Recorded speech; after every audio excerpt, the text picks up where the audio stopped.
Hey guys, so the last time I made the part 1 to this video, and in that video I talked about curves and how curves were a passive aggressive way that women reject potential wooers, if I may. I also mentioned how rejection isn't necessarily a bad thing, that rejection is good, advantageous. You should check out the video if you haven't. I put the link in the description box below. Anyway, as positive as rejection from a woman can be, that shit can be devastating, man. Research has even likened the pain felt from being rejected from a potential partner to physical pain, especially when you've allowed your mind build scenes and love fantasies between you guys even before you approach the chick. And personally, I think men are more susceptible to this than women. You see, beneath a man's hard exterior of masculinity lies a soft, fragile center called an ego. And because of the kind of relationship we have with our mothers at our developmental stage, where our self-esteem to a large extent depends on the opinion of our mothers, we try to please them. And this translates to every woman we have a romantic interest in throughout our lives. And the scary thing is that not all women are passive aggressive in their rejection. No. Like some be straight aggressive. I'm talking fucking terminators with the words out their mouth as ammo and the ratata at your ego with their clips on infinity. Today, I'm gonna share a story about the worst curve I have ever experienced in life. And honestly, I still don't know why I deserve that L. So, I'm in my second year in the University of Benin, and it's a Thursday morning. My department, biochemistry, took joint classes with chemistry department because we offered one of their courses, and so we'd leave our department and go to their faculty to take lectures. But for some reason, our class rep was the one given the responsibility of securing a lecture theatre to use. So early that morning, we had gotten an update on the time and location for the class. So I prepare and head out. I get there and by 7:30, the LT isn't open, which was weird. And both the lecturer and class reps are nowhere to be found. So we are all waiting outside, chilling. And personally, I'm cool with a lot of the chemistry students. And those I don't know personally, I recognize by face.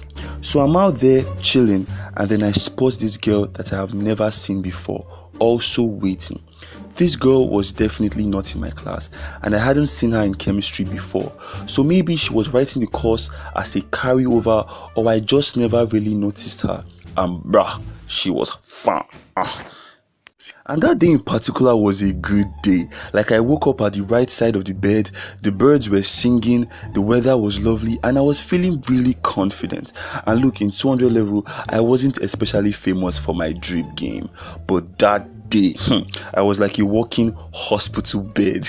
Get it? Because hospital beds have drips, you know now, drips, those things that they hang on. I look good, basically. Really good. I looked like a pack of Snickers made love to a box of Oreos and had babies in Willy Wonka's factory. Snack. So with the freshest pimp swagger ever, I walk up to her and I'm like, "Hey, what's up? Good morning.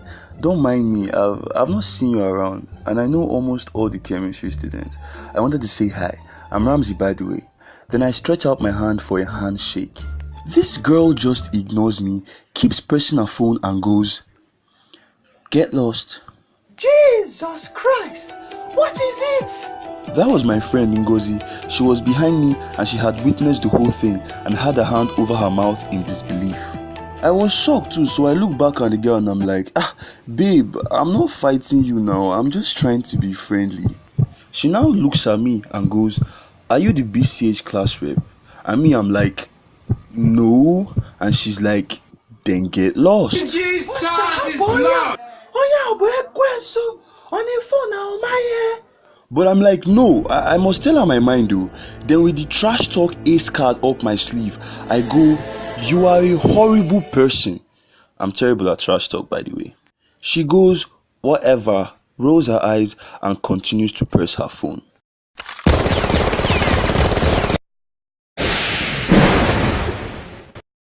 And all this was done in public with people watching.